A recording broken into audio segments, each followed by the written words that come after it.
Blast മൂവിയുടെ ചെറിയൊരു review പറയാൻ വേണ്ടി വന്നേ. എൻ്റെ ഒരു അഭിപ്രായമാണ് കേട്ടോ. നിങ്ങൾ കാണാത്തവരുണ്ടെങ്കിൽ ഇപ്പം തന്നെ വണ്ടി പിടിച്ച് നേരെ പൊക്കോ പടം കാണാൻ വേണ്ടി. One of the best movie എന്ന് വേണമെങ്കിൽ പറയാം.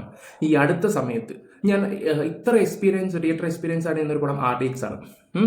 RDX മൂവിയാണ് ഇത്. ഞാൻ എന്താ പറയണ്ടേ, ഈ പടം തുടങ്ങി ഒരു 20 മിനിറ്റ് ആയപ്പോഴത്തേക്ക് കൊടുത്ത പൈസ മുതൽ. ഇതിൻ്റെ ഡയറക്ടറാണ് സുഭാഷ് കെ രാജ്.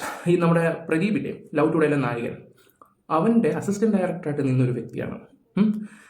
ആ പുള്ളിക്കാരൻ എടുത്ത് വെച്ചിരിക്കുന്ന ആ ഒരു പടം 2 മണിക്കൂർ 24 മിനിറ്റോളം ആ എടുത്ത് വെച്ചിരിക്കുന്ന പടം ഉണ്ടല്ലോ, എൻ്റെ പൊന്നോ.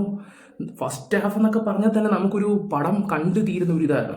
ഞാൻ ഉള്ളത് പറയാം, ഫസ്റ്റ് ഹാഫ് തന്നെ ഒരു പടം കണ്ടു തീരുന്നതിൻ്റെ ഒരു ഫീലാണ്. സെക്കൻഡ് ഹാഫിൽ കൊണ്ട് നമ്മൾ കട്ട വെയിറ്റിംഗ് ആയിരിക്കും. നമുക്ക് അവിടെ നിന്ന് ഇന്നിച്ച് പോകാൻ തോന്നത്തില്ല, ഇപ്പോൾ സ്നാക്സോ കാര്യങ്ങളോ മേടിക്കാൻ വേണ്ടി. പിന്നെ രവി ബസൂർ അറിയാലോ, KGF മ്യൂസിക് ഡയറക്ടറാണ്. പുള്ളിയാണ് ഇതിനകത്ത്.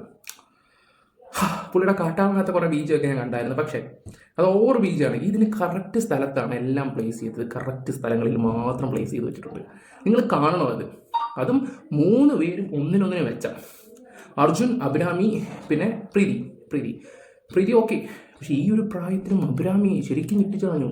എനിക്ക് തോന്നുന്നു പുള്ളിക്കാരിക്ക് വേണ്ടി കുറച്ച് സീനുണ്ട്. എന്നുവെച്ചാൽ അത് ആ സീൻ കാണുമ്പോൾ മനസ്സിലാവും. തുടക്കം പുള്ളിയെക്കുറിച്ചൊരു കഥ പറയുന്നുണ്ട്. അപ്പോൾ പുള്ളിയുടെ ഒരു നോട്ടവും ഒക്കെ ഒന്ന് കേൾക്കണം. സാധാരണ ഒരു വീട്ടമ്മയായിട്ടാണ് പുള്ളിയെ കാണിക്കുന്നത്. പക്ഷേ ഒരു ചെറിയൊരു കഥ മാമൻ പറഞ്ഞു കൊടുക്കുന്നൊരു സീനുണ്ട്. എൻ്റെ പോലെ ആ ഒരു സീൻ കേൾക്കുമ്പോൾ അർജുൻ ഒന്നുമില്ല, ഈ മൂവിയിൽ ഒരു ഊരയ്ക്ക് നിൽക്കുന്ന ഒരു വ്യക്തിയാണെന്ന് നമുക്ക് തോന്നിപ്പോകും. നിങ്ങൾ ആ ഒരു പടം കാണണം. പിന്നെ അതുപോലെ തന്നെ പ്രീതി, പിന്നെ അതിനകത്ത് സൈഡ് റോൾ ചെയ്ത ഓരോ വ്യക്തികൾക്ക് എല്ലാവരും എൻ്റെ പൊന്നോ ദേ കിടക്കുന്ന നമ്മൾ കയറിയോ പണി പാളിയോ, ഇനി ഇവരെ ആരെ ഹെൽപ്പ് ചെയ്യും.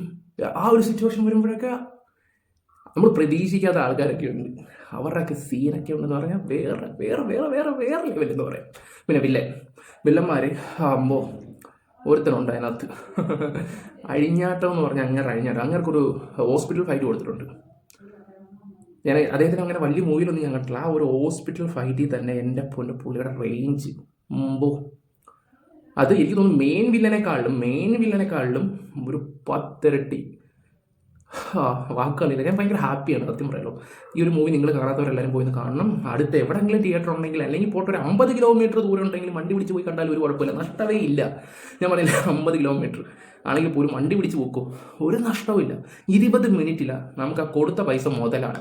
ഇതിൻ്റെ ട്രെയിലറൊക്കെ ഇറങ്ങിയ സമയത്ത് ഇതെന്താ ഇങ്ങനെ, എനിക്ക് അത്ര സുഖമായിട്ട് തോന്നിയിട്ടില്ല. വളരെ ചല്ലിപ്പടമായിരിക്കും, അങ്ങോട്ടും ഇങ്ങോട്ടും ഇടിയൊക്കെ കാണുമ്പോൾ രീതി നമുക്ക് തോന്നും. പക്ഷെ പടം കണ്ട് കഴിയുമ്പോഴാണ് പിന്നെ കഥ ഒരു വ്യത്യസ്തതയാണ്.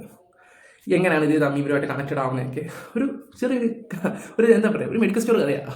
അത് കാണുമ്പോൾ ഒരു കൈദിയില്ലേ, എനിക്ക് തോന്നുന്നു ഒരു പക്ഷേ കൈദിയും ഇതും ഏകദേശം ഒരു ലെവലിൽ വരാൻ ചാൻസ് ഉണ്ട്. എന്തായാലും ഓക്കെ, എന്നാൽ അങ്ങനെ വെച്ച് നോക്കുകയാണെങ്കിൽ ഇച്ചിരി കൂടെ കൈദിയാണ്. ഞാൻ ബീച്ചൊക്കെ വെച്ച് നോക്കുകയാണെങ്കിൽ ഓക്കെ, അതിനേക്കാളും അടുത്തടുത്ത് വേണമെങ്കിൽ പറയാം. അപ്പോൾ അത്രയ്ക്ക് ഞാൻ എന്താ പറയുക, ഇത്രയും വർണ്ണിക്കുമ്പോൾ നിങ്ങൾക്ക് മനസ്സിലാവും. ഓക്കെ, എന്തായാലും നിങ്ങൾ ടൈം വേസ്റ്റ് ചെയ്യേണ്ട, പോയി ഇരുന്ന മൂവിയാണ്. ഞാൻ കൂടുതലൊന്നും അത് ശരിയല്ല ഇത് ശരിയല്ല ഒന്നും പറയുന്നില്ല. നമുക്ക് ഇഷ്ടപ്പെടും, ധൈര്യമായിട്ട് ടിക്കറ്റ് എടുക്കും.